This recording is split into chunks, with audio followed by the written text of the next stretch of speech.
오늘은 요한계시록 7번째 시간입니다. 저희가 지난 시간까지 7장까지의 말씀을 살펴보았습니다. 오늘은 8장부터 시작해서 8장, 9장, 10장 이렇게 말씀을 함께 보려고 합니다.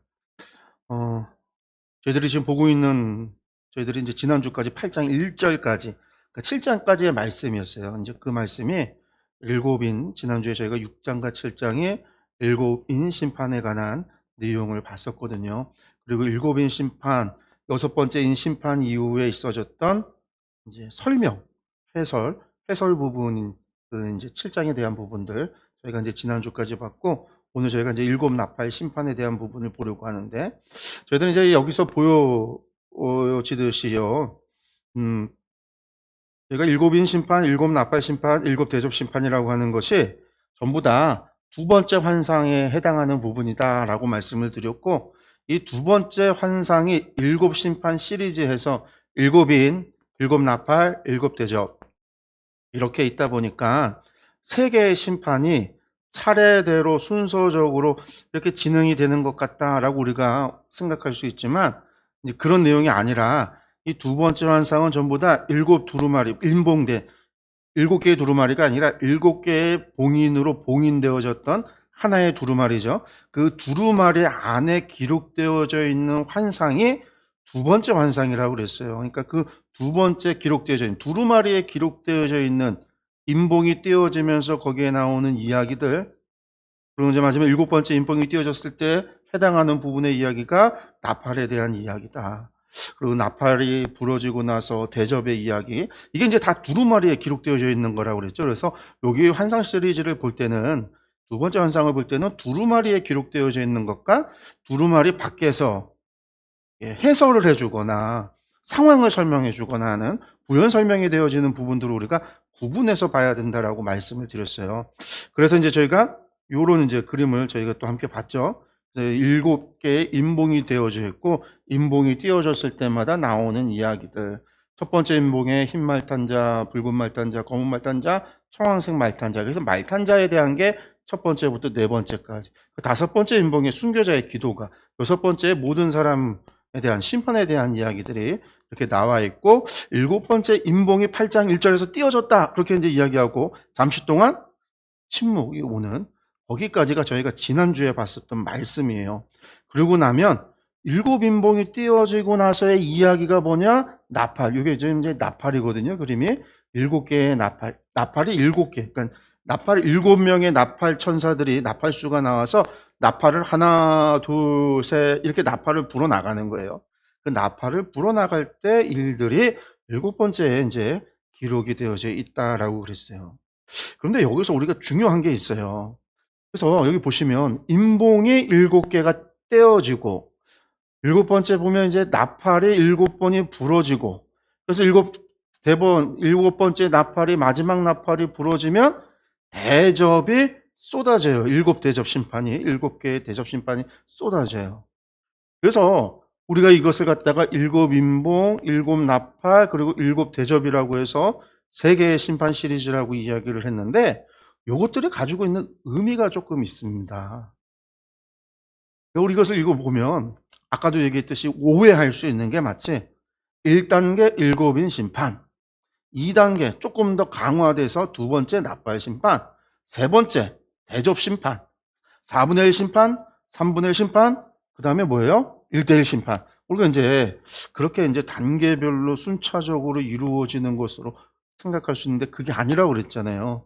요 세 개는 전부 다 두루마리에 기록되어져 있는 건데 여기서 중요한 것도 우리가 놓치지 말아야 되는 특징들이 뭐가 있냐면 각각이 가지고 있는 동사가 중요해요. 원래 이스라엘 사람들은요 동사를 대단히 중요해요. 동사가 가지고 있는 의미가 히브리어에서는 강해요. 이게 지금 헬라어로 기록이 되어져 있지만 히브리인들, 그러니까 요한이 썼잖아요. 히브리인이었던 요한이 썼는데 히브리인들이 가지고 있는 언어적인 특징 가운데 동사가 가지고 있는 의미들이 많아요. 마치 뭐 창세기 1장 1절에 태초에 하나님이 천지를 창조하신다. 창조하신다라고 하는 건 단순히 창조했다라는 이야기가 아니라 그 안에 대표되고 있는 동사가 내포하고 있는 의미가 유대인들에게서는 히브리인들에게는 중요하다. 창조했다는 얘기는 뭐냐면 그전에는 시간도 없고 공간도 없었다. 시간과 공간이 창조된 거고, 우리의 역사라고 할 수 있는 인간의 모든 역사의 시작과 끝이 하나님의 창조 안에 들어있는. 그래서 우리의 범위, 창조하다라는 말 속에는 세상의 피조물의 존재에 대한 질문이, 답이 담겨 있는 거예요. 동사가 가지고 있는 의미가 그래요. 그러면 심판들을 왜 하나님께서는 이런 이 환상을 통해서 일곱인이라는 나팔이라는 대접이라고 하는 이미지를 써서, 상징을 써서 왜 이렇게 환상을 보여줬을까? 의미가 있는 거거든요. 거기서 일곱인 심판이라고 하는 것은 우리가 지금까지 봤지만 인봉이 떼어질 때마다 떼어진 분량의 이야기를 본 거죠. 인봉이 안 떼졌으면 두루마리 내용을 못 보잖아요. 요한이 본 계시, 요한이 인봉이 안 떼졌으면 못 보잖아요. 그래서 사실은 두루마리 인봉 이전에 어떤 이야기가 있었어요? 5장의 이야기가. 인봉된 두루마리를 천사가 보여주면서 아무도 뗄 수 없다. 그러니까 요한이 그걸 보고 막 울잖아요. 그러니까 울지 마라. 다윗의 후손 사자, 후손이 승리했다. 그가 인봉을 떼실 것이다. 어린 양이신 예수님께서 인봉을 뗄 거다. 그러고 나서 이제 울음을 멈추잖아요. 그리고 이제 보여주잖아요. 떼어서. 그래서 일곱인이라는 거는요, 중요한 거는 인봉이 중요한 게 아니라 뗀다라는 거예요. 그 뗀다라는 의미는 뭐냐면 감추어졌던 걸, 닫혀있던 걸, 이게 떼다라고 하는 이 동사가 아노이오라고 하는 동사가 보여주다라는 의미거든요. 보여줬다라는 거예요. 닫혀있던 걸 열어줬다라는 거예요. 닫혀있는 걸 열어줘서, 닫혀있던 걸 보여줬다라는 거죠. 내용을 공개한다. 그래서 인심판의 중요한 거는 내용을 공개해 준다라는 거예요. 어떤 내용을요? 세상의 비밀을요. 그 세상의 비밀은 뭐예요? 하나님께서 세상을 치리하고 계신 것. 네 개의 말탄 자들을 통해서 세상을 하나님께서 어떻게 심판하고 계세요? 전쟁과 내전과 역병과 기근과 이런 것들로. 근데 그게 전혀 새로운 게 아니라 레위기에서 이미 말씀하셨고 역사 가운데서 하나님께서 수없이 해왔던 그 얘기는요. 하나님은 과거에 그렇게 이스라엘을 통치하시고 심판하셨고 미래에도 하나님 그렇게 심판하신다라는 얘기는요. 오늘도 하나님 뭐 하신다는 걸까요? 그렇게 세상을 심판하신다. 그래서 이 말씀이 일곱 교회에게 어떤 위로가 돼요? 로마 제국 안에서 일어나는 내전과 전쟁과 기근과 역병, 하나님의 심판이구나. 하나님께서 여전히 이스라엘만 통치하신 하나님이 아니라 저 미래에만 하나님께서 심판하실 하나님이 아니라 지금도 심판하고 지금도 역사 하나님이구나라는 것을 보여준 거예요. 그래서 일곱인 심판의 내용을 공개하고 나니까 질문이 언제입니까예요. 그게 다섯 번째인 거죠. 언제까지 참으실 겁니까? 심판이 시작됐으면 그런 질문을 할 필요가 없어요. 내용이 공개되니까 질문을 하는 거예요. 그리고선 여섯 번째, 그 모든 세상 사람들은 어떻게 해요? 두려워했다라는 거예요. 누가 서리요? 내용이 공개되고 나니까 두려운 거죠. 나팔은요, 부는 거예요. 불다가 의미예요. 근데 이스라엘은 로마 시대 때 나팔이 상징하는 건 뭐냐면요, 시작한다라는 거예요. 나팔이 전쟁을 나가도요, 왕이 출정을 해요. 군사들을 이끌고 장군들을 이끌고 출정을 해서 왕궁에서 도성을 떠나잖아요. 그때 나팔을 불어요. 그럼 나팔을 불면요, 전쟁이 시작됐다라는 걸 알리는 거죠. 왕이 진군한다라는 걸 얘기를 해요. 근데 시작을 한 거지 실제 싸움은 일어나요, 안 일어나요? 도성을 떠나서 어디까지 가야지 이루어져요? 전쟁터 가야죠. 그래서 나팔을 부는 거는 언제나 시작이에요. 그래서 일곱인부터 일곱 번째, 이거 첫 번째 나팔부터 일곱 번째 나팔까지 불 때에 어떤 일들이 시작한다라고 하는 것들이 나와요. 그리고 마지막 일곱 번째 나팔이 불어지면 뭐가 되냐면요, 하늘문이 열리고 주님의 재림의 시작이 나와요. 보좌에서 주님이 오신다. 마지막 나팔이, 일곱 번째 나팔이 불어지면 하늘문이 열리고 새하늘과 새 땅, 하나님의 보좌가 이 땅 가운데 재림의 시작으로 끝이 나요. 그래서 일곱 나팔은 시작의 의미가 있어요. 여기에서는요, 질문이 그래서 나오는 거예요. 무엇을 시작하는가? 근데 하나님의 심판이 시작이 되잖아요? 교회는 우리는 무엇을 해야 합니까? 라는 질문을 던져야 돼요. 믿지 않는 사람들은 심판당하는 거지만 중요한 거는요, 믿는 사람이, 교회와 성도들은 하나님의 심판이 시작하는 나팔이 부러지는 그때에 무엇을 질문해야 되냐면, 하나님, 우리는 무엇을 해야 합니까? 여기서 초점이 그래서 뭐냐면요, 사명이에요, 사명. 교회의 사명. 일곱 교회의 사명. 오늘날 우리에게 우리의 사명. 그래서 이제 무엇을 해야 합니까? 라는 질문이 던져져요. 마지막 일곱 대접 심판은 뭐냐면요, 쏟는다잖아요. 쏟다. 그럼 쏟다라고 하는 건 뭐예요?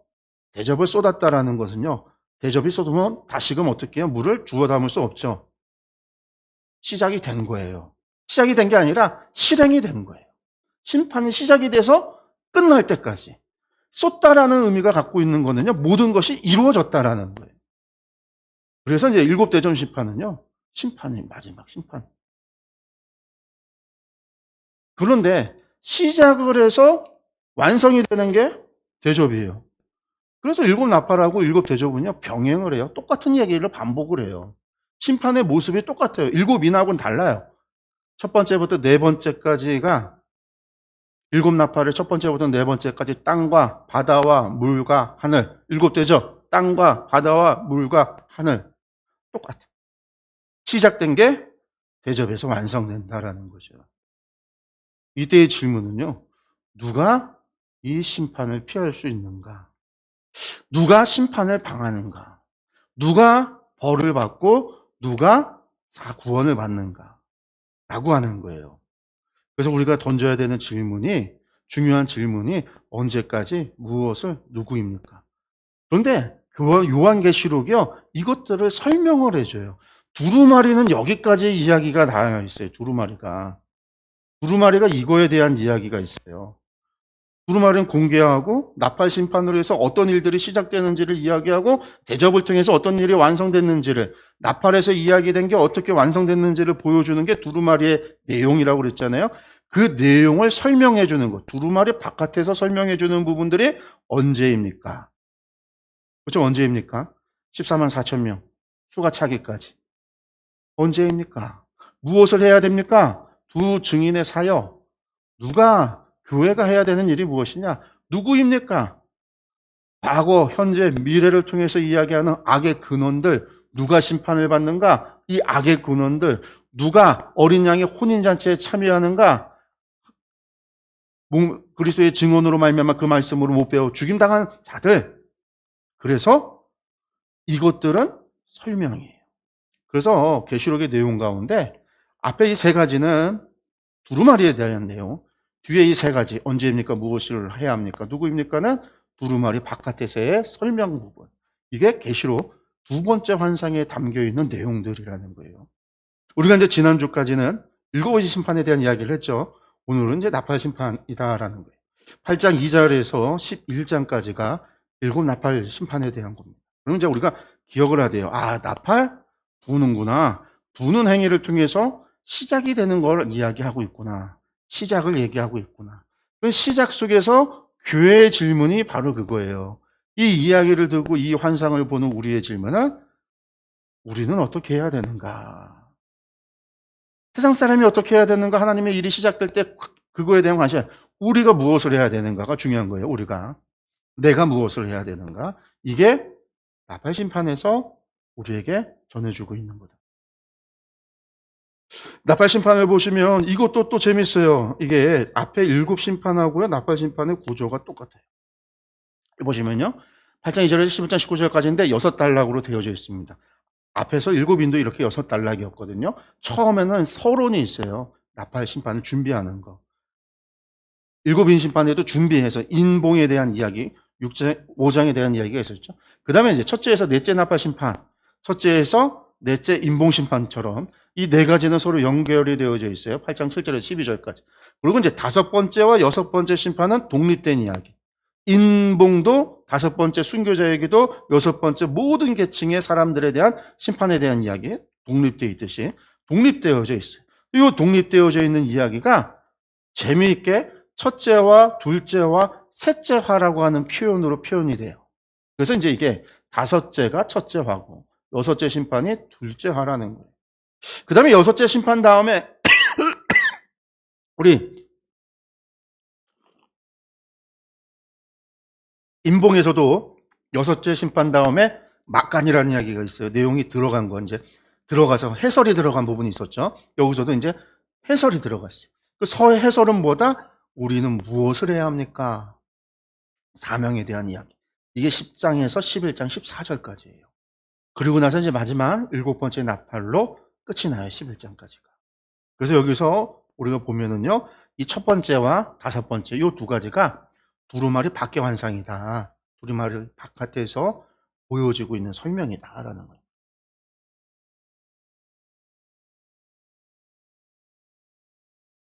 예.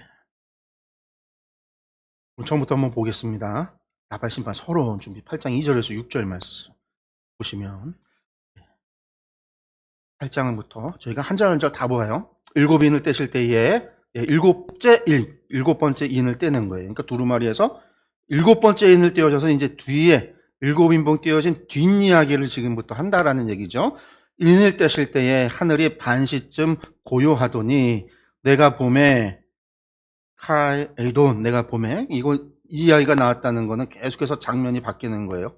지금 이제 새로운 환상이 시작이 되는데 하나님 앞에 일곱 천사가 서 있어 일곱 나팔을 받았더니 일곱 인봉이 띄어져 있는 내용 속에는요, 일곱 천사가 일곱 나팔을 받은 이야기가 기록되고 있다라는 거죠. 이야기가 기록이 되고 있어요. 공동 번역을 보면은요, 어린 양의 일곱째 봉인을 떼셨을 때 약 반 시간 동안 하늘에는 침묵이 흘렀습니다라는 거예요. 그러니까 침묵이 흘렀다. 침묵이 있다, 반시쯤 고요하더라라는 게 침묵이 있었다라는 건데, 이 이야기는 뭘까요? 하나님께서 이야기를 들으셨다라는 거예요. 무슨 이야기? 성도들의 기도를 들으셨다라는 이야기. 혹은 태풍 전야 고요 하잖아요. 그런 이제 하나님의 심판이 있기 전에 침묵이라는 거예요. 그 다음에 이제 보세요. 3절 보요. 또 다른 천사가 와서, 이번엔 다른 천사예요. 제단 곁에 서서 금 향로를 가지고 많은 향을 받았으니, 여러분들 이는 모든 성도의 기도. 여기 제단 곁은 어디였죠? 우리 보좌 앞에 제단이 있었다라고 그랬어요. 그 제단 곁에 서서 금 향로를 가지고 향을 받았으니 이것은 모든 성도의 기도와 합하여 보좌 금제단에 드리고자 함이라. 여러분들 원래 지성소 바로 바깥에 성막을 보면은요, 지성소가 있고 휘장이 있고 성소가 있을 때 이 휘장 앞에 있는 게 뭐예요? 금향로가 있잖아요. 우리가 성소에 들어가면 오른편에 뭐가 있어요? 진설병을 놓는 떡상이 있고 왼편에 일곱 금초대가 있고 정면에 금향로가 있어서 그곳에서 향을 피워서 하나님께 제사를 드렸어요. 그래서 이제 금향로로 드리는 제사, 향을 피우는 제사라고 했는데 이 향을 피운다라고 하는 게 하나님께 올리는 향이 성도의 기도라고 시편에서 다윗도 그렇게 노래하고 있고 그것을 우리가 이제 레위기 공부하실 때 우리가 또 출애굽기 성막 공부할 때 그 이야기를 했는데 지금 이제 그거예요. 하나님의 제단 앞에 금향로가 있고 거기에는 성도의 기도가 앞에서 올라갔더라. 이 기도는 뭘까요? 아까 다섯 번째 인이 됐을 때 순교자들의 기도. 어느 때까지입니까? 하나님께 탄원하고 기도하잖아요. 수가 차길 때까지. 지금 이제 모든 성도의 기도 수가 찼다라는 얘기죠. 향연이 성도의 기도와 함께 천사의 손으로부터 하나님 앞으로 올라가는지라. 그래서 침묵이 일어나는 거예요. 하나님께서 지금 이제 성도들의 기도, 때가 차서 성도들의 기도를 받으셨다라는 거예요. 그래서 5절에 천사가 향로를 가지고 제단에 불을 담아다가 땅에 쏟음에 우레와 음성과 번개와 지진이 나더라. 여러분들, 우레와 음성과 번개는 어디서 나오는 거? 보좌에서 나온다고 그랬어요. 하나님의 보좌에서 나오는 거, 하나님의 현현에 나오는 거. 언제나 하나님의 보좌. 그래서 계시록에 나올 때마다 우레와 음성과 번개와 지진 가운데 우레와 음성이 있다, 번개와 지진이 있다, 이러면 전부 다 하나님의 보좌에서 일어나는 하나님의 현현이다라고 생각하면 마지막 하나님의 현현에 대한 이야기다라고 생각하면 되는데 이게 이제 하나님의 현현에 대한 이야기죠. 시작이 된 거예요. 그래서 일곱 나팔을 가진 일곱 천사가 나팔 불기를 준비하더라. 근데 이 이야기가요, 우리 사실 5장에서 이미 이야기를 봤어요.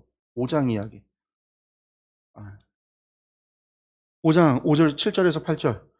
어린 양이 나와서 보좌에 앉으시니 오른손에서 두루마리를 취하시니 그 두루마리를 취하심에 네 성물과 24장로들이 그 어린 양이 엎드려 각각 검은 거와 향이 가득한 금대접을 가졌으니 이 향은 성도의 기도들이라. 그래서 여러분들 제가 이제 5장 이야기할 때 5장 이야기는 전체 이야기를 압축해서 장면을 설명을 한번 한 거라고 그랬잖아요. 하나님 앞에 올려드리는 가득 찬 금대접의 성도의 기도. 그래서 계시록이 순차적인 게 아니라 전체적인 것을 이야기하고 부분을 이야기하고 전체를 이야기하고 부분을 얘기하고 하는 것들이 반복이 되는 부분들이 있어요. 어쨌든 우리가 보다시피 하나님의 보좌에서 일곱 나팔 불기가 준비가 마친 거죠. 그래서 이제 8장 7절부터 이제 나팔을 불기를 시작을 합니다. 첫째 천사가 나팔을 부니 피 섞인 우박과 불이 나와서 땅에 쏟아짐에 땅의 3분의 1이 타버리고 수목의 3분의 1도 타버리고 각종 푸른 풀도 타버렸더라. 그래서 이제 여기서 이제 3분의 1이 나오는 거예요. 3분의 1. 나팔에서는 계속 3분의 1이 나와요. 그리고 이제 대접에서는 4분의 1이 나오고. 네, 여러분들. 그러니까 이제 이렇게 되니까 이제 단계라고 생각을 하는 거죠. 단계. 그래서 우리 전체에서 4분의 1이 제거되고 나머지 3개 가운데 또 3분의 1이 제거되면 절반만 남는 거거든요. 그러니까 이제 이게 그 단계로 생각을 하는 건데 우리가 이제 단계가 아니다라고 그랬어요. 여기서 보자고요. 첫째 천사가 나팔을 부면 어떤 일이 벌어진다? 땅의 심판이, 여기서는 땅이 중요해요. 피 섞인 우박과 불이 나와서 땅에 쏟아진다. 이런 이미지를 보니까 사람들이 마지막 때 어떤 것이 일어난다고 생각하죠? 핵전쟁이 일어난다고 생각하는 거예요. 하늘에서 미사일, 핵전쟁이 땅에 쏟아진다. 이게 전쟁의 그런 이제 환상이 보여지는데, 당시에 무슨 요한이 미사일이 날아가도 미사일인 줄 알았겠어요? 핵이 핵인 줄 알았겠어요? 그런 환상을 보여줬을까? 여러분들 그렇지 않거든요. 하나님께서 보여주실 때, 환상을 보여주실 때 청자가, 환상을 보는 사람, 계시를 받는 사람이 이해할 수 있는 수준에서, 그가 이해할 수 있는 언어와 그가 이해할 수 있는 문학적인 상상력과 그가 이해할 수 있는 능력 안에서 하나님께서 보여주고 설명하세요. 그렇게 보여줘도 이해 못하는 거에 대해서 추가 설명해 주시거든요. 그럼 우리는 그냥 막 본다고 생각을 하는 거죠. 2000년 전에 오늘날의 세상을 무슨 이런 빌딩이 있고 이런 것들을 환상을 보면은 요한이 알 수 있을까? 무슨 얘기인지. 아마 하나도 다 설명해야 될 거예요. 그런 얘기가 아니에요. 첫째 천사부터 시작해서 일단 첫째 천사는요, 땅에 대한 심판이었고, 수목과 3분의 1 다 탄다. 그 얘기를 지금 기억을 하시고요. 둘째 천사가 나팔을 보니까 어떤 일이 시작이 되냐? 이번에는요, 큰 산과, 불 붙는 큰 산과 같은 것이 바다에 던져짐에 바다 3분의 1이 뭐가 돼요? 피가 되고, 바다 가운데 생명 아닌 피조물들의 3분의 1이 죽고, 배들의 3분의 1이 깨지더라. 어디에 심판이 일어났다? 바다에 일어난 거예요. 그러니까 여기서 중요한 거는 이 불 붙는 큰 산과 같은 거, 이게 뭐냐? 이게 중요하지 않아요. 이게 중요하지 않다고요. 산과 같은 거 산은 아니라는 건데. 그러니까 요한이 보니까 하늘에서 어마어마하게 큰 뭔가가 바다에 떨어져서 처박혀서 바다가 그냥 불탔다. 뭐 그런 환상을 봤다. 그게 2200년에 있어질, 그때는 이제 하늘에 막 항공모함 같은 것이 날아다니면서 우주 전쟁이 있고 그런 게 막 떨어져서, 그런 얘기가 아니라는 거예요. 그냥 같다. 중요한 거는요, 이런 일들이 일어나서 바다에 3분의 1이 피가 되고 바다에 심판이 있어졌다라는 거예요. 그래서 바다에 3분의 1이 죽었다라는 거예요. 셋째, 10절. 셋째 천사가 나팔을 보니까 어떤 일이 벌어진다고요? 횃불같이 타는 큰 별이 하늘에서 떨어져 강들의 3분의 1과 여러 물샘이 떨어지니. 여러분들 별들이 떨어졌다. 여러분들 실제로 별이 떨어질 수 있어요? 오늘 지구에서 제일 가까운 게 달이에요, 달. 근데 그 달하고 지구의 거리가 얼마나 커요. 그 다음에 가까운 게 금성과 화성 뭐 이런 것들이에요, 별들. 우리가 지금 보고 있는 별은요, 빛의 속도로 수천 년, 수만 년을 가야 만나는 별이에요. 근데 그 별이 여기 떨어질 수 있어요? 안 되는 거예요. 이건 불가능하잖아요. 별 같은 거, 그러니까 저건 하늘에 뭐 비행기가 떨어져. 이제 사람들이 그런 얘기를 하는 거예요.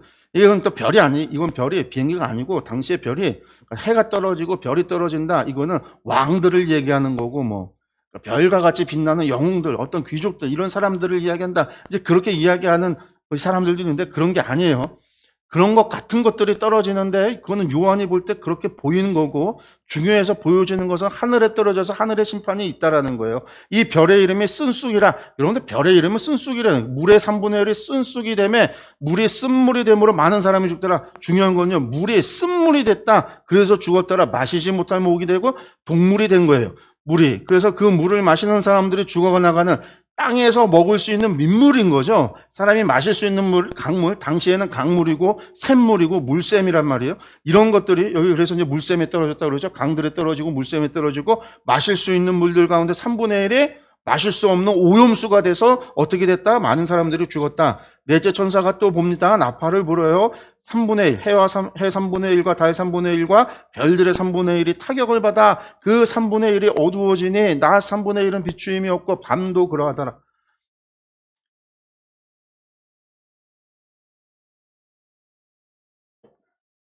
해와 달과 별에 타격을 입었다. 어두워졌다. 낮 3분의 1 비춤이 없고 밤도 그러더라. 암흑이 왔다라는 얘기죠. 달이 빛을 내요, 안 내요? 달은 스스로 빛을 내는 행성이 아니죠. 지구도 스스로 빛을 내는 행성이 아니에요. 태양이 수소의 핵융합을 통해서 이루어지는 빛이 있어서 태양빛을 달이 반사하는 거고, 별들이, 태양계의 별들이 태양빛을 받아서 반사를 하기 때문에 빛나는 거예요. 저 하늘에 있는 별들은 태양보다 훨씬 더 큰 별들이 스스로 불타고 있는 것들이죠. 이게 과학적인 언어잖아요. 그러니까 3분의 1, 달이 3분의 1이 빛을 낼 수 있다라고 생각하는 거는, 당시 사람들은 달은 스스로 빛을 내고 별은 스스로 빛을 내고 해도 스스로 빛을 낸다고 봤기 때문에, 그 당시에 태양이 제일 크고 달은 그 다음이고 별은 제일 작고, 그게 당시 과학, 그들이 이해할 수 있는 수준이었단 말이에요. 하나님께서 그런 환상을 보여준 거예요. 이게 바로 그 증거잖아요. 이런 표현이 말도 안 되는, 과학적으로 말도 안 되는 이야기잖아요. 그러니까 이게 중요한 게 아니라 어떻게 됐어요? 어둠이. 그러면 여기서 우리가 질문을 던져야 돼요. 왜 이런 이미지를 하나님께서 지금 쓰고 환상을, 이런 상징적인 것을 통해서 환상을 보여주고 있는가? 그래서 여기서 중요한 거는 하나님께서 땅을 심판하고 바다를 심판하고 물을 심판하고 하늘을 심판하신다라는 이야기예요. 그 얘기는 이것이 뭐냐면요, 창조 때에 올라가서 우리가 하나님이 창조하실 때 세상을 어떻게 창조하셨어요? 공간을 창조하고 그 다음에 공간 안에 사는 피조물을 창조하셨어요. 그래서 처음에는요, 하늘을 만들고 땅을 만들고 바다를 만들고 그렇게 만드셨잖아요. 하늘을 만든 다음에 궁창을 나누어서 하늘과 바다를 나누시고, 바다에서 무출을 늘어나게 해서 땅과 바다를 만들고, 그 다음에 넘어가서 공중에 새를 만들고 바다에 물고기를 만들고 땅에 짐승을 만들고 인간을 만들었더라. 공간을 만들고 사람을 만든 거예요. 그래서 창조의 이야기에 하늘과 바다와 땅은요, 하나님의 창조 피조 세계를 이야기해요. 하나님께서 세상을 하늘과 땅과 바다 다 멸하시고 다 심판하신다라는 거죠. 그런 의미가 있고, 두 번째, 여기를 볼 때요, 이스라엘 사람들뿐만이 아니라 성경의 이야기를 듣는 사람들은요, 무엇을 떠올릴 수밖에 없냐면요, 여러분들 뭘 떠올리냐면 출애굽기를 떠올릴 수밖에 없어요. 출애굽기. 출애굽기에 10가지 재앙이 무슨 재앙이었어요? 물을 피로 만드는, 나일강을 피로 만드는 피재앙이었고, 두 번째는요, 개구리 재앙이었어요. 세 번째는요, 이재앙이고, 네 번째가 파리재앙, 그리고 다섯 번째가 악질, 여섯 번째가 독종, 일곱 번째가 우박, 여덟 번째가 메뚜기, 아홉 번째가 흑암, 열 번째가 장자였어요. 첫 번째 나팔은요, 하늘에서 불을 내려서 수목과 풀을 다 피해를 준다. 땅에 대한 거죠. 첫 번째가 땅. 이거는 출애굽기 재앙 가운데 일곱째 재앙이 우박을 심판을 통해서 초목과 풀과 사막과 짐승에 피해를 줬던 일곱 번째 재앙을, 땅에 대한 심판의 일곱 번째 재앙을, 이미지를 떠오르고, 둘째 심판이 바다 3분의 1을 피가 되게 하겠다라고 할 때 첫째 재앙이 나일강을 피로 만드는 것. 강물들과 물샘을 쓴물이 되게 하는 것은 육지 위에 있는 민물을 대대한 것이, 첫째 재앙이 나일강 피로 만들고 모든 물을 피로 만들었던 첫째 재앙과 서로 연관이 되고, 어두워지는 것은 아홉 번째에서 흑암이 되게 하는, 3일 동안 흑암이 되게 했던 하늘의 심판과 이미지가. 그래서 사실은 네 가지 인심판에서 첫째 붉은 말, 그 다음에 흰 말, 그 다음에 검은 말, 그 다음에 청황색 말은 어디서 갖고 왔다고 그랬어요? 스가랴서에서 하나님께서 붉은 말 탄 자, 흰 말 탄 자, 이 사람들, 검은 말 탄 자 사람들을 갖다 보내갖고 세상에 하나님께서 어떤 일이 있어지는지 천사를 보내서 세상을 살피신다라고 하는 구약의 말씀을 가지고 와서 하나님께서 보여주셨다라고 그랬어요. 그렇게 사용하시는 이유는 구약의 말씀과 연관되어져 있음을 보여주는 것이고, 구약에 역사하셨던 하나님께서 지금도 이런 방식으로 역사하고 계시다. 로마 제국이라고 해서 바뀐 게 아니라 지금도 그렇게 역사하고 계시다. 4,000년 전에 하나님의 역사가 2020년 오늘이라고 달라지는 것이 아니라 지금도 하나님은 그렇게 역사하고 계시고, 앞으로 또 1,000년이 지나도 하나님은 변함없이 그렇게 세상을 치리하고 통치하시고 심판하신다. 변함이 없음에 대해서 보여주는 거예요. 7번째 재앙이, 10가지 재앙들이 전부 다 애굽의 신들에 대한 심판이었단 말이에요. 그와 같이 하나님께서 이 세상에 대한 심판, 로마 제국에 대한 심판, 이게 첫 번째부터 네 번째 심판까지 땅과 바다와 물과 하늘, 결국 이것을 통해서 세상의 모든 피조물에 대한. 그런데 재밌는 건 네 개의 심판 전부 다 누구에 대한 거예요? 사람을 직접적으로 심판하냐면 사람에 대한 심판이 없어요. 그잖아요. 수목과 풀이 피해를 받아요. 바닷속에 물고기가 피해를 받아요. 물이 써지는 거예요. 하늘이 어두워져요. 물론 쓴물을 먹고 사람들이 죽지만 간접적인 2차 피해인 거지, 직접적인 하나님의 심판은 자연재해를 통해서, 그러니까 나팔이 부러지면 자연재해가 시작이 되어지는 줄 하나님의 심판이 시작이 된다라는 이야기인 거죠. 그래서 오늘날 자연재해가 큰 재해들이 일어나면 하나님의 심판 종말이 가까운다 이야기하는 사람들이 있어요. 그 말들이 100% 틀렸느냐? 100% 틀린 것이 아니죠. 왜? 자연재해는 하나님의 심판이 시작이 되는 거니까. 하나님의 심판이 그렇게 시작을 하는 거니까. 사천 대지진이 일어나고, 인도네시아 동남아에서 쓰나미가 일어나고, IT에서 엄청난 또 지진이 일어나고, 일본에서 화산이 폭발하려고 할 것 같고, 전쟁이 날 것 같고, 또 요새 또 러시아가 또 우크라이나 침공을 하려고 해서 전쟁이 일어나면 또 3차 대전이 어쩌고 생각을 해요.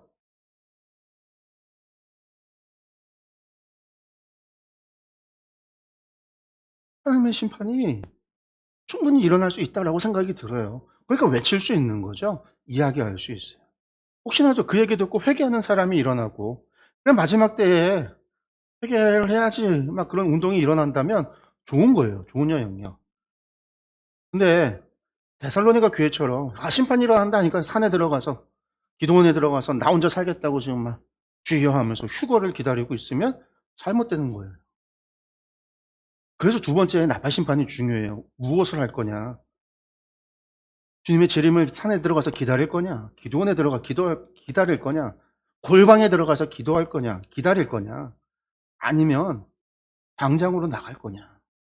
세상으로 나갈 거냐? 사람들에게로 갈 거냐? 가서 뭐 할 거냐? 무엇을 할 거냐? 그래서 나팔 심판이 중요한 거예요. 첫째에서 네 번째 심판까지가 이게 지금 출애굽기 재앙을 떠올릴 수도 있고, 뭘 또 떠올릴 수 있다? 하나님의 창조, 창세기 1장의 창조의 그 이미지, 하나님의 심판이 시작이. 그러니까 지금 이 나팔을 불면서 어떻게 되는 거예요? 한마디로 하나님의 이게 심판의 출정식, 전쟁을 하러 나가듯이 출정식을 시작하면서 나팔이 부러진다. 이게 로마 제국 당시에 나팔 부는 거예요. 나팔이 부러지면, 이스라엘에서는요, 나팔이 불면요, 전쟁이 시작이 있구나, 위협이 있구나, 나팔 불면요, 사람들이 모여요. 자기 무기들 가지고 모여요. 우리나라가 옛날에 사이렌 울리면 예비군 훈련 막 있을 때, 민방위 훈련 있을 때 사이렌 울리면요, 막 우리 방공호로 가고 건물 바깥으로 나오지 말고 정해진 곳으로 피하고 막 그랬잖아요. 서울고 같은 데는 지하 대피소로 막 가고, 그래서 통제하고 그런 일들이 민방위 훈련할 때 있었잖아요. 그것처럼 이스라엘에서 나팔 불면은요, 뭐 사사시대 때 나팔 불면요, 마을 사람들이나 주변에 있는 사람들이 다 자기들 무기 다지고 물건 챙긴 다음에요, 자기 동네에 마을에 백부장으로 되어져 있는 사사를 찾아가요. 그 사람을 따라서 전쟁에 참여하는 거예요. 그래서 이 마을에서 저 마을에서 백부장이, 십부장이 모여서 사람들이 이렇게 모여서 이 지파에서는 천부장으로, 장군으로 누구누구를 세우고, 그 밑에 백부장들이 누가 있고, 그 밑에 십부장이 누가 있고, 그렇게 사람들이 모여서 군대 조직이 돼갖고 블레셋과 싸우고 전쟁을 했듯이 나팔이 불면 시작이 된단 말이에요. 나팔이 불 때 선포가 되는 거예요. 이제부터 땅에 대한 심판이 이렇게 이루어질 것이고, 바다에 대한 심판이 시작이 될 거고, 물에 대한 심판이 시작이 될 거고, 하늘에 대한 심판이 시작이 될 거고, 그 심판이 이제 시작입니다. 가서 행해라. 시작을 알리는 거. 여러분들 이게 나팔이다, 그렇게 생각을 하시라는 거죠. 다섯 번째, 네 가지 나팔은 이렇게 언제나 네 가지는 연관이 있어요. 다섯 번째는 독립됐다고 그랬어요. 떨어졌어요. 8장 13절에서 9장 12절. 딴 이야기를 해요. 왜 다른 이야기냐? 13절, 8장 13절에 이렇게 시작을 합니다. 내가 또 보고 들으니, 내가 또 봤다. 에이돈, 뭐예요? 내가 이제 지금 환상의 장면이 바뀌었다라는 거예요. 봤더니 공중에 날아가는 독수리가 있어요. 근데 성경은요, 독수리는 언제나 누구를 상징하는 동물이죠?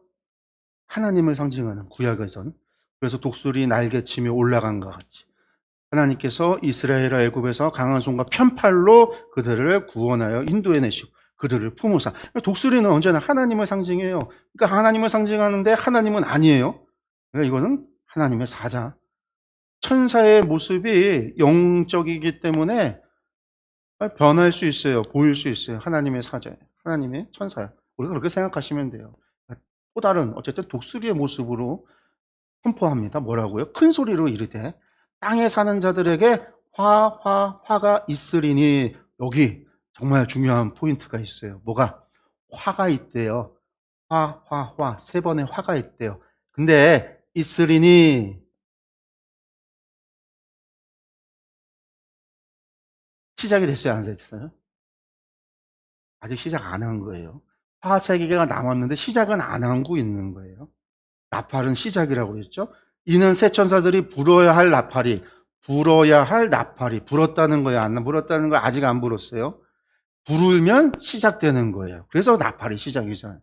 나팔 소리가 남아 있음이로다. 그래서 이제 네 개의 나팔 심판은 지나갔고 나머지가 세 개인데 이 세 개가 화라는 거죠. 화예요. 이게 왜 화냐? 네 가지는 자연재해였다고 한다면 세 가지는요, 인간에 대한 직접적인 심판이에요. 그래서 이제 나팔이 불어집니다. 불면은 시작을 알리는 나팔이라고 했어요. 시작을. 어떤 일의 시작을 알리는 거냐? 다섯 번째 나팔을 불매, 다섯 번째 시작을 알리는 겁니다. 하늘에서 땅에 떨어진 별 하나가 있는데 그가 무적행이 열쇠를 받았더라. 여기서도 잘 봐야 돼요. 다섯 번째 천사가 불어서 이때 하늘에서 떨어진 별이 있는 게 아니라 이미 떨어져 있는 거예요. 이때 떨어진 게 아니라 이미 떨어져 있는 거를 내가 본 거예요. 하늘에서 땅에 떨어진 별 하나가 있는데 중요한 건 땅에 떨어졌다는 거. 하늘에서 땅에. 이게 그냥 단순히 공중에서 땅에 떨어졌다라는 의미가 아니라 이미지가 있어요. 하늘에는 뭐가 있어요? 하나님의 보좌가 있어요. 땅에는요, 하나님을 적대하는 세상의 나라가 있죠. 그래서 하늘의 보좌에서 땅에 떨어졌다라는 의미입니다. 우리가 이제 이걸 타락과 같이 표현을 하는 거죠. 별 하나가 떨어졌다. 그럼 이 별이, 공중에 있는 별이 안드로메다 성운이 떨어지고 뭐 북극성이 떨어지고 북극칠성 가운데 하나가 떨어졌다라는 얘기가 아니에요. 이 별이 뭐냐? 별 하나가 떨어졌는데 그가 무저갱의 열쇠를 받았더라. 그러니까 타락한 뭐가, 보좌에서 떨어진, 하나님의 보좌가 계신 그 하늘에서 떨어진 뭐가 무저갱의 열쇠를 받았더라. 그가 무저갱을 여니, 근데 그가 열었어요. 열어젖혔더니 그 구멍에서 큰 화덕에 연기 같은 연기가 올라오매, 연기 같은 연기가, 보기에는 연기지만 실제는 연기가 아니에요. 해와 공기와 그 구멍의 연기로 말미암아 어두워지며 어두워졌다. 그러면서 또 뭐라고 얘기합니까? 이어서 또 황충이 연기 가운데로부터 땅 위에 나오매, 황충은요, 메뚜기과예요. 메뚜기. 그냥 여러분들이 읽으실 때 황충이 나오면 아, 메뚜기 이렇게 생각하세요. 왜? 요엘서에 보면 황충이 나오고 뭐 메뚜기가 나오고 구분해서 이야기하는데 전부 메뚜기과를 얘기해요. 우리도 보면 이제 메뚜기가 있고 여치가 있고 좀 그렇게 생긴 것들이 있잖아요. 그런 곤충들. 네, 나와요. 땅 위로 연기 가운데로부터 땅 위에 나오면 그들이 땅에 있는 전갈의 권세와 같은 권세를 또 메뚜기가 나와서 전갈의 권세 같은 권세를 받았더라. 무슨 권세를 메뚜기가 받겠어요. 그러니까 이건 전부 다 실제 메뚜기가 아니라 실제 황충이 아니라 이렇게 표현되어지는 상징에 오는 거죠. 무적에서 올라온 무언가가 이런 권세를 받았어요. 그들에게 이르시되 땅에 풀이나 푸른 것이나 각종 수목은 해하지 말고 앞서 이거 푸른 것들 수목은요 뭐가 해했어요. 하늘에서 불이 떨어져서 첫 번째 나팔 불 때 불타 3분의 1이 불탄다고 했는데 여기서는 해하지 말래요. 자연재 해하지 말고 오직 뭐라고요? 이마에 하나님의 인침을 받지 아니한 사람들만 해하라. 하나님의 인침을 받지 아니한 사람들. 하나님의 인침받은 사람은 어떤 사람이죠? 구원받은 사람들. 앞에서 인침받은 사람들은 어떤 사람이었어요? 14만 4천을 얘기했죠. 근데 14만 4천이 누구예요? 아니, 예수님이 보여주셔서, 아니, 말씀해 주셨잖아요. 계시로 보여줬잖아요. 유대에서 올라 12지파, 12,000명씩. 12지파에서 14만 4천 명 인침받았다고. 그럼 지금 이건 그 사람들만이냐? 아니요. 그 사람들이 아니라. 그 이야기는 거기에서 아까 제가 앞에서 말했던 인침받은 자의 숫자는 땅에서는 이스라엘로 대표되는 누구들이에요? 성도들. 그리고 하늘에는요, 각 나라와 족속과 방언에서 아무도 셀 수 없는, 능히 셀 수 없는 큰 무리가 하나님을 예배하는 예배의 모습 속에서 아무도 능히 셀 수 없는 큰 무리가 이미 하나님의 백성이 되어져 있어요. 그럼 이 땅에서 구원받지 못한, 인침받았다는 게 이마에 도장 찍어갖고 여기다 도장을 받고 살아가는 사람들이 아니라 하나님의 소유다라고 하는, 인침을 받았다라고 하는 것은 너희는 택하신 족속이 하나님의 택하신 족속 하나님의 소유된 자요 왕 같은 제사장이요라고 이야기했던 바로 하나님의 소유라고 하는 것이 인침, 도장을 받. 자꾸 이제 인침이라는 표현을 되어 있어서 그런데 이게 도장이에요, 도장. 하나님의 우리 원은 헬라어 원어 보면 도장을 받은 사람들은 이마에 도장을 받은 사람. 로마 시대 때 이마에 도장 받으면 노예거든요. 종, 주인에게 속겠다라는 뜻으로 하나님께 속한 사람들 이래요. 그러니까 다섯 번째는 누구에게요? 사람에게 심판이 오는 거예요. 그러나 중요합니다. 여기서 또 중요해요. 그들을 죽이지는 못하게 하고 안 죽는다는 거예요. 안 죽는다. 죽이지는 못하게 하고 마지막이면 다 죽어야 되는데 그러니까 이야기는 마지막 심판에 대한 이야기가 아니죠. 죽이지는 못하게 하고 5달 동안 괴롭게만 하시는데 그 괴롭게 함은 전갈에 사람을 쏠 때 괴롭한 것 같다. 왜 전갈이냐면 앞에서 황충이 전갈의 권세를 받았다고 했잖아요. 그러니까 전갈이 쏠 때처럼 그런 고통을 괴롭게만 한다. 그리고 그날의 사람들이 죽기를 구해도 죽지 못하고 죽고 싶으나 죽음이 그들을 피하리로다.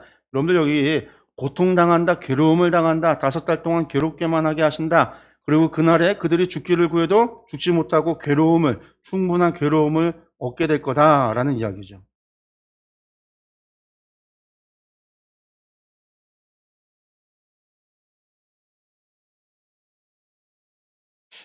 그 다음에 황충들의 모양은 뭐라고 되어 있어요? 전쟁을 위해 준비한 말들 같고 그 머리에는 금과 같은 관은 비슷한 것을 썼고 얼굴은 사람의 얼굴 같고라는 얘기는 그거는 아는데 비슷하게 그렇게 된 것 같다라고 자기가 언어로 표현을 하는 거예요. 근데 메뚜기의 얼굴이 절대 저런 모습이 아니란 말이에요. 그 얘기는 이게 절대로 메뚜기가 아니라는 얘기예요. 그런 특징을 가지고 있는 모습 같다라는 거죠. 요 머리털 같은 머리털도 있고 사자의 이빨 같다라는 거. 또 호심경, 호심경 같은 호심경도 있고 날개들의 소리는 병거와 같은 말들이 전쟁터로 달려가는 소리 같고 정갈과 같은 꼬리와 쏘는 살이 있어서 그 꼬리에는 5달 동안 사람을 해야 하는 권세가 있다. 실제 메뚜기에 대한 이야기가 아니라 그러니까 이게 마지막 때에 그러니까 이집트의 메뚜기 재앙이 와서 세상의 모든 것을 갉아먹고 지나갔던 그런 재앙에 대한 이야기가 아니에요. 마지막 때 5번째 나팔 불면 메뚜기가 올라온다라고 믿고 있는 사람들도 있는데 여기에 있는 것들은 전부 그와 같고는 그러한 권세를 가졌고 그러한 특징을 가졌다라는 얘기예요. 그래서 사람을 괴롭히고 사람을 어렵게 할 수 있는 것들을 다 가진 거예요. 날개 소리만 있어도 병거와 같은 말 타는 것 같으니까 얼마나 두렵겠어요. 날갯짓만 해도 두렵고요. 이빨만 봐도 사자 이빨 같으니까 물어뜯을 것 같으니까 두렵고요. 보기만 해도 무서운 꼬리에 정갈, 메뚜기에 무슨 꼬리에 무슨 정갈 같은 꼬리가 있어요. 그런데도 그러한 이제 고통, 다섯 달을 고통스럽게 할 독이 들어있고 막 그런 표현들. 다섯 번째에서 중요한 거는 그런 것이 아니라 그래서 메뚜기가 어디서 마지막 때에는 지난번에 아프리카에서 메뚜기 떼가 와서 아시아를 건너와서 저기 어디죠? 저 아프가니스탄인가? 뭐 파키스탄인가 어디까지 날아가서 막 피해를 줬잖아요. 중국으로 넘어온다고 그 중국 지나서 우리나라까지도 온다고 막 호들갑을 떨었단 말이에요. 그래갖고 사람들이 또 그때 이 다섯 번째 나팔 심판이 어쩌고 저쩌고 떠드는 사람들도 있었어요. 네, 그런 게 아니라 그런 것 같고 같다라는 것은 그게 아니다라는 의미이기도 해요. 거기에 담겨 있는 의미를 봐야 되겠죠. 앞에서 네 가지는 자연재해였지만 다섯 번째는 사람에게 직접적인 해가 가해지고 이것이 화라는 거예요. 고통당한다. 그리고 여기서 중요한 거. 그들에게 왕이 있으니 무적행위 사자라. 히브리어로는 그 이름이 아바돈이요. 헬라어로는 그 이름이 아볼론이라. 아바돈 하면 파멸시키는 자다라는 히브리어 말이에요. 파멸시키는 자. 그 아볼론 하면 헬라어로 파괴자. 이게 옛날에 사탄을 지칭할 때 아볼론이라고 해서 헬라어로는 아볼론이라고 했어요. 아바돈은 옛날에 히브리어로 천사를 얘기할 때도 파괴시키는 천사를 아바돈이라고 해요. 그래서 이제 이것을 우리가 이제 타락한 천사다라고 표현을 하는 거예요. 타락한 천사다. 근데 중요한 건 그게 아니에요. 뭐 이름이 어쨌건 그거는. 그러니까 이것의 의미는 이름이 가지고 있는 뜻은 파멸시키는 것. 그러니까 전 세계 세상의 모든 것을 파멸시킬 파멸자다라는 의미가 중요한 거죠. 그 다음에 12번째 12절에 첫째 세 개의 화 중에 첫째 화가 지나갔다. 아, 나팔 심판이 첫째 화였구나라는 걸 아는 거예요. 보라, 아직도 이후에 화들이 이르리로다.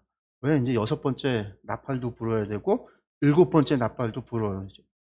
아직 첫 번째부터 일곱 번째까지 나팔이 준비되어져서 어떤 일이 시작할 건지 나팔 불 때마다가 선포하는데 어떤 일들이 있어질지를 선포하는데 남아있다라는 거죠. 중요한 거. 그 다음에 여섯 번째 나팔 심판입니다. 여섯 번째 나팔, 두 번째 화요. 9장 13절에서 21절. 여섯째 천사가 나팔을 불매 내가 들으니 하나님 앞 금제단 네 뿔에서 한 음성이 나서 제단에서 음성이 나옵니다. 나팔 가진 여섯 번째 천사에게 말하기를 뭐라고 하냐면 큰 강 유브라데에 결박한 네 천사를 놓아주라 하매 네 천사가 놓였으니 앞에서 땅을 멸하게 할 네 천사가 앞에 나왔거든요. 야, 이들의 결박이 유브라데 강에 결박돼 있었구나. 읽어가면 이제 사람들이 그렇게 생각을 하겠죠. 큰 강 유브라데에 결박된 네 천사를 놓아주라 하며 네 천사가 놓였으니 그들은 그 년, 월, 일, 시에 이르러 사람 3분의 1을 죽이기로 준비된 자라. 앞서에서는 3분의 1을 5달 동안 괴롭게만 했는데 이번에는 죽인다. 3분의 1을 죽인다라는. 그러니까 이것만 보면 3분의 1이 죽겠구나. 60억 중에 20억이 죽겠구나. 여러분들은 이제 그 이야기가 아니라 숫자에 대한 것들은 3분의 1, 3분의 1, 5분의 1, 4분의 1 이것은 나중에 다시 한번 이야기를 하겠는데 딱 이 성경에서 이야기하는 거는 숫자가 가지고 있는 의미들이 있어요. 아까 14만 4천, 12,000명. 그 12,000명이라는 게 12의 천 부대, 천인장에 의한 그 군단, 그 부대를 이야기하는 언어라고 그랬잖아요. 그래서 이제 그런 의미들이 있는 것처럼 이것도 숫자가 중요한 게 아니라 거기에 담겨 있는 그 의미가 중요한 거예요. 근데 여기서 보시면은요, 유브라데 강 하니까, 유브라데 강이 어디냐면, 우리 메소포타미아에 티그리스 강과 유브라데 강이 있어요. 강이 이라크 쪽에서 페르시아만에서부터 올라갈 때 한 강이 가다가 두 개로 나눠져요. 그래서 북쪽으로 티그리스 강, 왼쪽으로 밑에서 유브라데 강이 흘러서 유브라데 강이 훨씬 더 길어요. 더 길어서 가갖고, 시리아 이제 지중해까지는 못 가고, 그 전에 아마누스 산맥이라고 하는 산맥이 가로막혀서 거기까지 이제 강이 흘러가게 되는데 올라가게 되는데 그래서 이 강이 뭐냐면요. 로마 제국에서 동쪽 국경이에요. 유브라데강 건너면 거기에 파르티아라고 하는 제국이 있어서 로마의 주적이에요. 우리나라의 주적, 뭐 주적 가지고 막 정치인들 싸우는데 장난하는 것도 아니고 주적은 이제 뭐 북한 이야기 하잖아요. 북한이 주적이다. 그것처럼 로마에서 주적하면은요. 파르티아였어요. 그럼 파르티아만 적이냐? 아니란 말이에요. 로마 제국이 북쪽으로 게르만인들과 계속해서 전쟁이 있었고요. 남쪽으로 아프리카에서 전쟁이 있었어요. 동쪽에 파르티아가 있었어요. 그런데 국경이 안정되어져 있는 것과 간간히 전쟁과 침략이 있어서 적이지만 이 로마 제국의 근간을 뒤흔들거나 로마 제국에 큰 피해를 입혀서 늘 경쟁 상대가 되어지는 것을 주적이라고 해요. 그러니까 파르티아가 주적이에요. 그래서 로마가 파르티아 전쟁하다가 막 몰살당하기도 하고 파르티아를 물리치기도 하고 하면서 계속해서 파르티아와 경쟁 관계가 있었는데 그게 유브라데 강이라고 하는 강을 두고 국경을 하고 마주하고 있었단 말이에요. 유브라데 강이라고 하는 게 그래서 로마에게 있어서는 국경이에요. 그 어디보다 당시에. 그리고 또 한 가지 네로 황제의 전설이라고 하는 걸 제가 언젠가 말씀을 드렸던 적이 있어요. 주일 오후 예배 때였는지 한번 얘기한 적이 있는데 네로 황제의 유언이라 아니 그 전설이 뭐냐면요. 네로 황제가 자살해서 죽었거든요. 네로 황제가 뭐 때문에 죽었어요?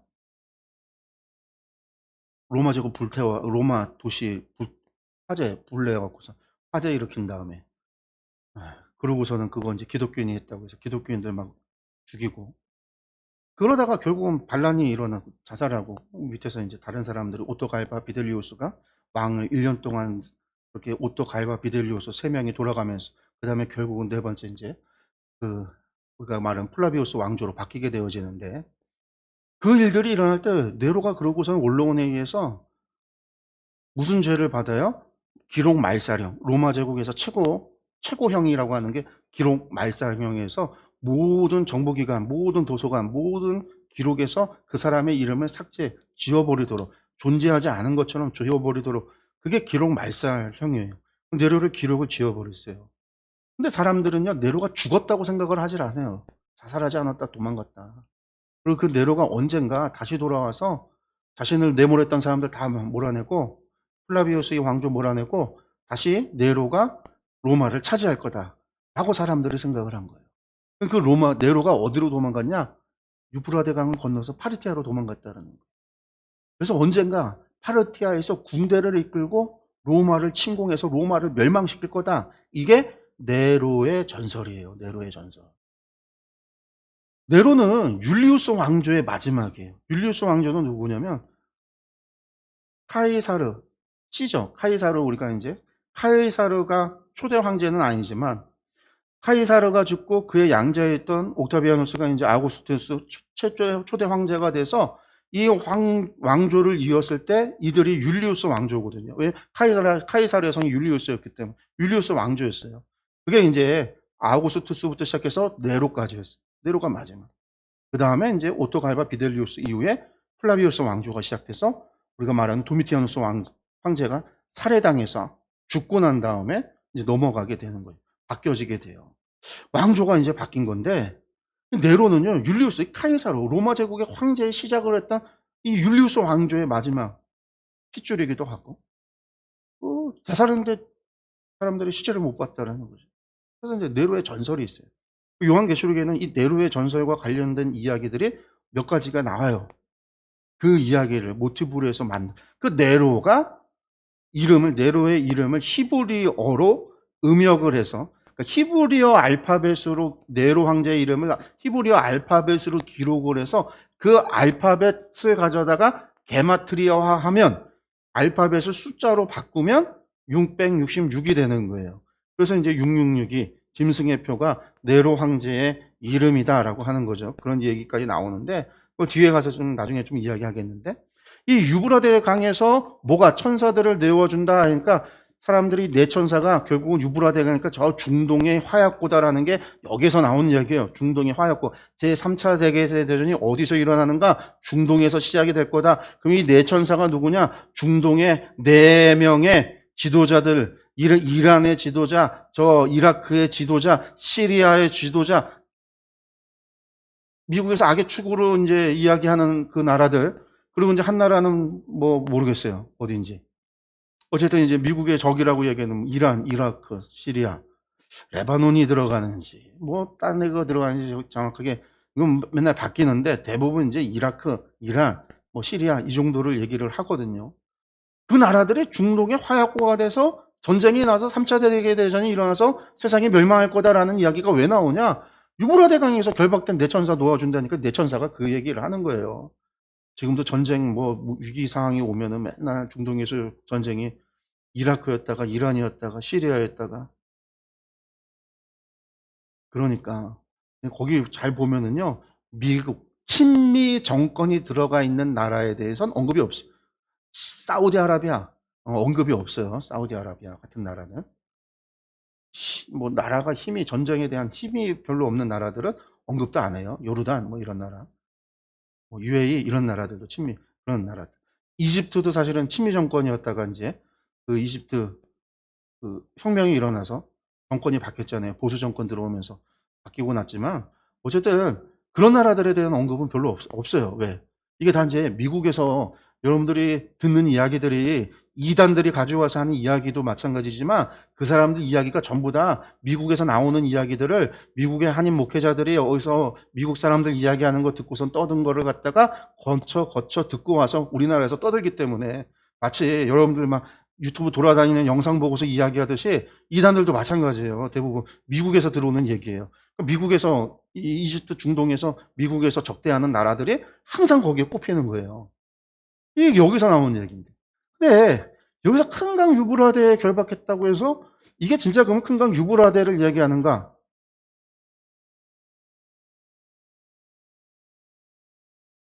아니에요. 왜? 뒤에 가서 또 나오는데 아니 유브라데에서 결박돼서 나왔는데 전쟁은 어디서 한다고 그래요? 마지막 전쟁은 아바겟돈에서 전쟁 난대요. 하르바겟돈, 아바겟돈이라 아마겟돈이라는 게 문하세가 아니라 무깃도를 얘기하거든요. 이스라엘의 무깃도에서 전쟁이 난다는 거예요. 유브라데 강에서 큰 사이에 난 그것들이 왜 굳이 할 일이 없어서 그 좁은 길을 따라서 이스라엘까지 내려와서 요단 지구대를 건너서 내려와서 거기에서 이 전쟁을 벌이고 있는 전쟁이 무기또니까 또 이스라엘과 중동의 전쟁이 4차 거의 연결이 되는데 사람들이 그렇게 연결을 하는데 그게 아니란 말이에요. 로마 제국 시대에서 유브라데강에서 와서 전쟁을 하면은요 이 유브라데강에서 당연히 바로 아마노스 산맥 넘어가고 바로 터키 아시아 지역으로 건너와서 로마로 침공을 하지. 왜? 바벨론도 그렇게 전쟁했고, 아니 페르시아가 그렇게 전쟁했죠. 계속해서 전쟁할 때마다 어디로 건너왔어요? 터키 지역 건너서 아시아를 건너서 전쟁을 그리스로 에게를 건너서 그리스로 넘어갔어요. 그게 전쟁이에요. 네. 이집트 쪽에서 전쟁이 나든. 어쨌든 나팔 가진 천사가 말하는데 유브라 대강에서 결박한 내 천사를 놓아주라. 그러니까 내 천사는 뭐냐? 앞에서 이야기하기를 땅을 심판할 준비된 천사들이었어요. 내 천사들은 땅을 심판할 천사들이.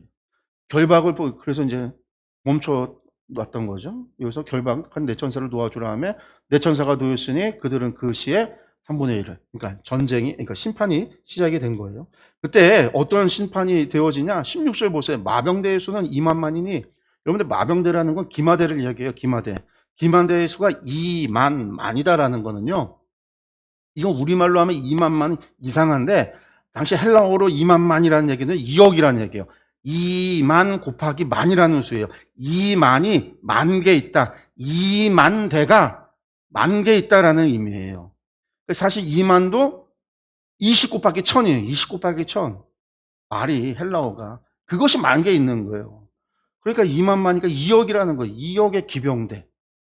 로마 제국 시대 때 2억의 기병대는 뒤집어지는 거죠. 눈 돌아가는 숫자지. 오늘날의 이 말 탄 사람들 기병대가 기마병이 2억 명이 있어봐야 코웃음 치죠. 2억 명 몰라와봐야 여러분들 기관총 들고 있는 사람들이 총 쏴대면은 말 타고 와봐야 무슨 소용이 있겠어.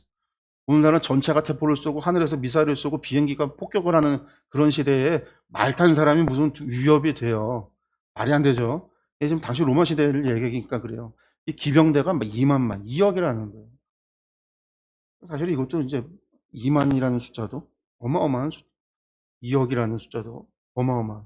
왜냐면 역사적으로 가장 많은 군대를 많이 모집을 해서 이루었던 전쟁이 페르시아 아하수에로가 일으켰던 전쟁이 있어요. 그리스와 전쟁. 몇 명? 500만이라고 하는 대군이라고 얘기하잖아요. 500만. 근데 실제로 500만이 전부 칼든 사람이 아니라 그 사람들, 그 전쟁을 수행하는 사람들을 지원하는, 먹고 뭐그 분량을 조달하는 지원 부대를 합쳐서 전부 해서 500만. 뭐 그렇게 이야기하기도 하고. 중국이 뻥쳐도 100만이 최고잖아요. 많으면 100만이라고 하죠. 그래서 중국에서 말하는 100만이라고 하는 숫자는 실제 100만 대군이 아니라 많이 모았다라는, 군대가 많다라는 뜻이지 결코 실제 100만의 숫자를 이야기하는 게 아닌 것처럼 많다라는 거예요. 이 같은 환상 가운데 그 말들과 그 위에 탄자들을 보니 불빛과 자줏빛과 유황빛 호심경이 있고 또 말들의 머리는 사자머리 같고 그 입에는 불과 연기와 유황이 나오더라. 중요한 거는요. 이 기병대를 봤더니 어떻게 해요? 불빛과 자줏빛과 유황빛 같은 호심경을 가지고 있어요. 말들의 머리는 사자머리같이 아주 용맹스러워 보인다라는 거고, 근데 그 입에서 뭐가 불과 연기와 유황이 나온다라. 근데 지금 중요한 거는 요 세 가지, 불과 연기와 유황이. 왜? 18절 보니까 이 세 가지 재앙, 불과 연기와 유황이 재앙이었다라는 거예요. 이 세 가지 재앙 곧 자기들의 입에서 나오는 불과 연기와 유황으로 말미암아 사람의 3분의 1을 죽임을 당하더라. 여러분들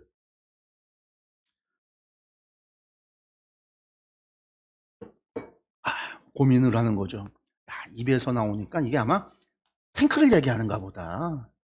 유황이 나오니까 폭탄 날아가는 걸 얘기해요. 그렇게 상상을 하는 거예요.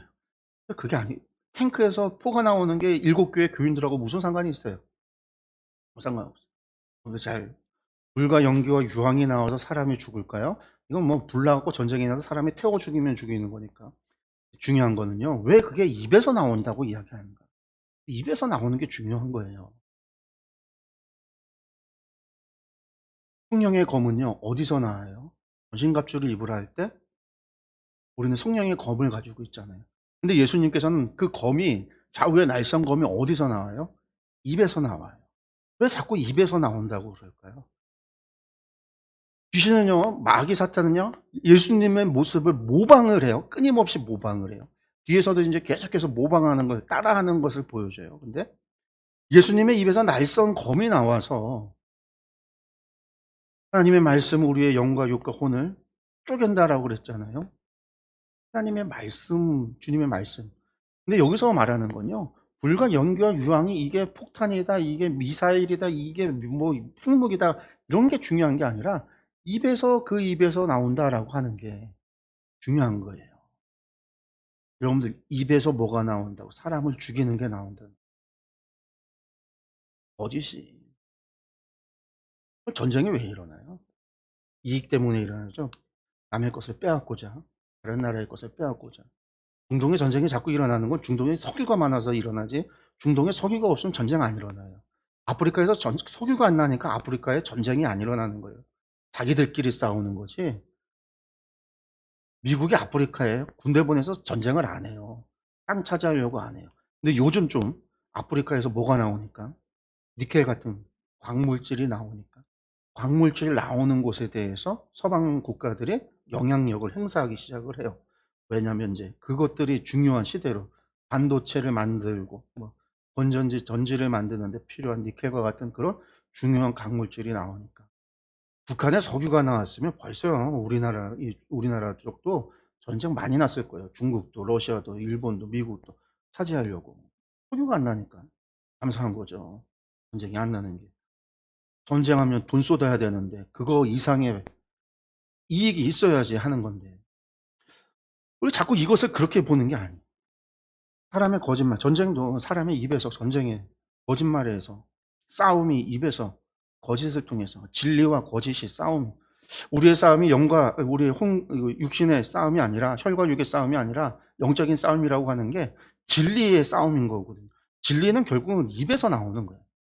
세상에 사단이 와서 인간 가운데 죄를 집어넣는데, 그 죄를 줄 때에 만든 건 뭐냐면요, 사람을 협박한 게 아니라, 위협한 게 아니라, 무기를 쥐어준 게 아니라 거짓말을 한 거였어요.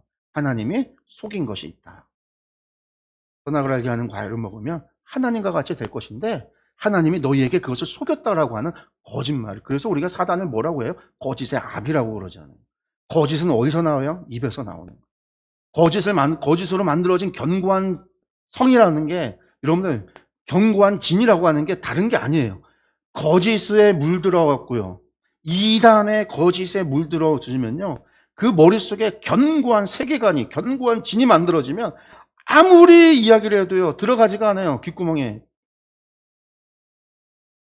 이단만 그러냐? 아니요.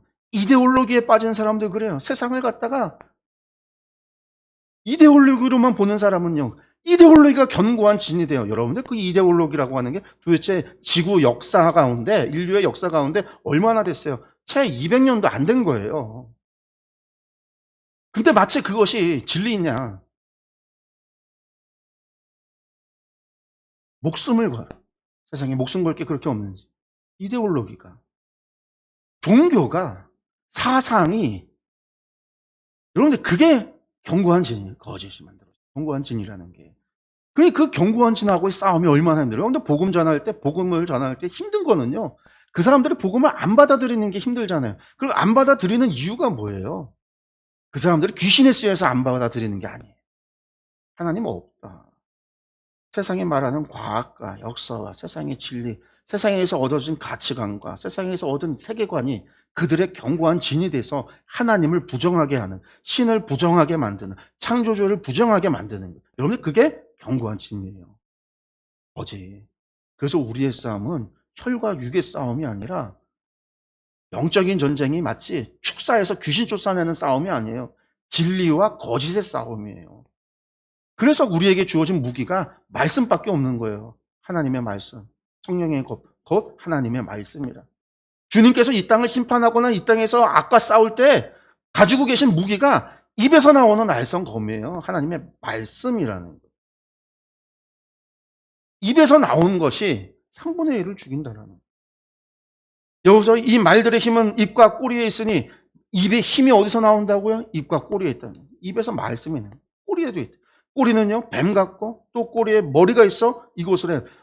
꼬리에도 머리가 있대요. 머리에는 또 뭐가 있겠어요? 당연히 입이 있겠죠. 이 재앙에 죽지 않고 남은 사람들은 손으로 행한 일을 회개하지 아니하고. 여기서 20절이 중요해요. 여섯 번째, 인 18에서 마지막에 이야기, 심판이 다 끝나고 마지막에 이야기, 질문을 던졌단 말이에요. 누가 서리요? 그게 부연 설명을 이어지는 그 다음 6장과 7장을 이해하는데 중요한 포인트였죠. 7장을 이해하는데 여기서 이야기합니다. 이 재앙으로 죽지 않고 남은 사람들, 두 번째 화까지 지나갔어요. 사람들이 죽었다고 직접적인 심판도 왔어요. 그런데 이 사람들이 뭐 하냐면 회개하지 않는다라는 거예요. 왜 회개하지 않느냐? 오히려 여러 귀신과 또는 보거나 듣거나 다니거나 하지 못하는 금, 은, 동과 목석의 우상으로 절하고 금과 은과 동과 나무와 돌로 만든 우상에 절한다. 또 그 살인과 복술과 음행과 도둑질을 회개하지 아니하더라. 하나님께서 자연의 재해를 일으키고요, 자연재해를 선포해서 자연재해가 시작이 되고 심판이 시작이 되고 사람들을 괴롭게 하는 일들이 일어나고요, 또 사람이 죽어나가는 심판이 왔는데도 회개가 있지 않더라라는 거예요. 지금 이 심판들이 끝이 아니란 말이에요. 이제 시작이 됐다고 그랬잖아요. 나팔은 시작의 의미라고 그랬잖아요. 시작의 의미가 있어서 심판이 있고 징조가 있고 보여지는데도 회개하지 않더라. 그런데 동남아에 쓰나미가 오면은요,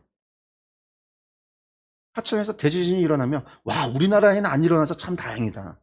일본에 지진이 일어나고서 원전 후쿠시마 원전 사고가 일어나도 아, 우리나라는 참 다행이다. 와, 저쪽에 문제가 일어나도 일본이 그냥 우리나라의 방파제가 돼갖고 우리나라는 안전한, 참 우리나라는 다행이다. 저것들은 우상숭배 해갖고서는 벌 받는 거고, 동남아 우상숭배해서 벌 받는 거고, 우리는 하나님 믿어서 우리가 교회 때문에 우리나라가 안전하다, 이런 얘기 하시는 목사님들,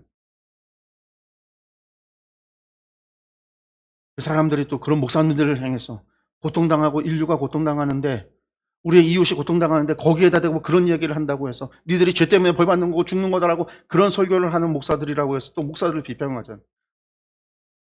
전혀 국률의 마음이, 사랑의 마음이 없다고 해서 교회가 비평을 받죠. 근데 중요한 거는요, 그런 일들이 벌어지면은요, 우리는 다행이다 살았다가 아니에요. 우리가 무엇을 할 것이냐가 중요한 거예요. 하나님은 여기에서 뭘 보고 있어요? 회개하지 아니하더라. 저 사람들이 회개해야 되는 것뿐만 아니라 우리도 회개해야 된, 우리가 살아있는 것이 우리가 우리가 잘나서 우리는 의로워서 사는 게 아니잖아요. 회개하지 아니하더라. 왜 우리는 회개하지 않죠? 우리는 왜 다행이라고 생각하죠? 그래서는 안 된다라는 거예요. 회개해야 된다. 그걸 넘어서서 우리는 무엇을 할 것이냐 그러면, 저들 가운데 하나님이 그게 심판이라고 정말 믿고 있다면 하나님의 심판이 일어나는 그 세상 속에서 뭘 할 거냐라고 물어야 돼요. 왜가 그렇게 우리는 다행이라고 가슴 쓸어내리고 우리는 복받았다고 정신승리하고 살아가는 게 아니라, 하나님의 심판이, 무서운 심판이 이루어지고 있는 이 세상에, 지금도 그런 심판이 이루어지고 있는 그 세상에 나는 무엇을 하고 우리 교회는 무엇을 하고 우리는 무엇을 할 것인가를 고민해야 된다는 거예요. 하나님은 우리에게 무엇을 원하고 계실까? 우리가 회개하고 하나님을 예배하는 거 너무나 당연한 거예요. 이걸 물으라는 얘기가 아니에요. 이건 너무 당연한 거잖아요. 그거 넘어서서 하나님께서 주관하시고 하나님께서 통치하시고 하나님께서 악을 심판하는 이 세상에서 우리는 뭘 할 것인가 질문해야 된다는 거예요. 이게 6번째 나팔이 불고 나서 우리가 질문해야 될 질문이에요. 회개하지 않는 이 세상에서 우리는 무엇을 할 것인가. 그래서 이제 10장에서 11장이 막간이라고 그랬어요. 두루마리 바깥에서 이제 설명을 하는 거예요. 무엇을 해야 되는가. 요한에게 두루마리에 기록되어 있는 환상을 보여주고 기록을 한 것을 설명해 주는 게 아니라 무엇을 할 것인가에 대해서, 두루마리는 심판이잖아요. 심판을 이야기하는 게 아니라 무엇을 할 것인가에 대한 이야기가 나와요. 그게 10장에서 11장이에요. 이것은 우리가 이제 다음 주에 저희들 보도록 하겠습니다. 두 번째 막간. 오늘 우리가 7나팔 심판 가운데 첫 번째부터 6번째 나팔까지 이야기를 들었어요. 나팔 심판의 주제는 무엇이라고요? 나팔이 불렸다라는 게 핵심이고요. 불렸다라는 이야기는 뭐냐면 시작이라는 이야기예요. 하나님의 심판이 시작이 된다라는 거예요. 마지막 최후 심판이 시작된다라는 거예요. 하나님의 심판을 선포하고 시작해라라는 이야기예요. 왜 지금이 아니라 일곱 교회들이 살던 그 시대 때 이야기가 아니라 이루어질 거다라는 이야기죠. 근데 그게 이후의 먼 미래의 얘기가 아니라, 거기에 나와 있는 심판을 보니까 하나님이 애굽 심판할 때도 그렇게 심판하셨고 하나님께서 세상 나라 심판하실 때도 그렇게 심판하셨다라는, 그 얘기는 과거에도 하나님 그렇게 심판하셨고 앞으로 미래에도 그렇게 심판하실 것이라는 얘기는 오늘도 하나님은 심판하신다라는. 만약에 오늘 우리가 세상 살아가는데 우리가 보는 말씀에서 보게 되어지는 그러한 징조들이 보여지면, 하나님께서 악을 심판하고 계시는구나. 하나님께서 세상을 통치하고 계시는구나. 저 보좌에 앉아있는 로마의 황제가 세상을 통치하는 자가 아니라 하나님이 세상을 통치하는구나. 사람을 두려워할 것이 아니라 하나님을 두려워해야 되는구나. 사람의 눈치를 봐야 되는 게 아니라 하나님의 눈치를 봐야 되는구나. 사람의 뜻을 쫓는 게 아니라 하나님의 뜻을 따라야 되는구나. 그 하나님께서 우리에게 무엇을 원하시는가에 대해서 우리가 물어야 되는구나. 내가 게으른 종이 아니라 착하고 충성된 종이라 칭찬받기를 원한다면, 주님 만나는 그날 분명히 올 텐데, 그날에 하나님의 심판이 오늘 심판하고 계시듯이 그날에도 심판이 있으실 건데, 그 심판의 자리에서 그 심판을 피할 수 있는 길, 나아가 그곳에서 나의 예비된 면류관을 받을 수 있는 길, 그곳에서 내가 하나님 앞에 착하고 충성된 종이라 칭찬을 받고 내가 받았던 그 달란트 이상의 것으로 하나님을 기쁘게 하고, 그리고 나아가 더 큰 것으로 하나님으로부터 복을 받기 위해서 내가 오늘 무엇을 해야 되는가? 하나님이 세상을 통치하는 이 세상에서 나는 무엇을 해야 되는가? 이것을 우리가 질문해야 된다는, 이게 오늘 나팔 심판을 통해서 7교회에게 주신 말씀의 의미예요. 그리고 또한 이것이 오늘 우리에게 주신 의미라는 거 여러분들 기억하셨으면 좋겠습니다. 기도하겠습니다.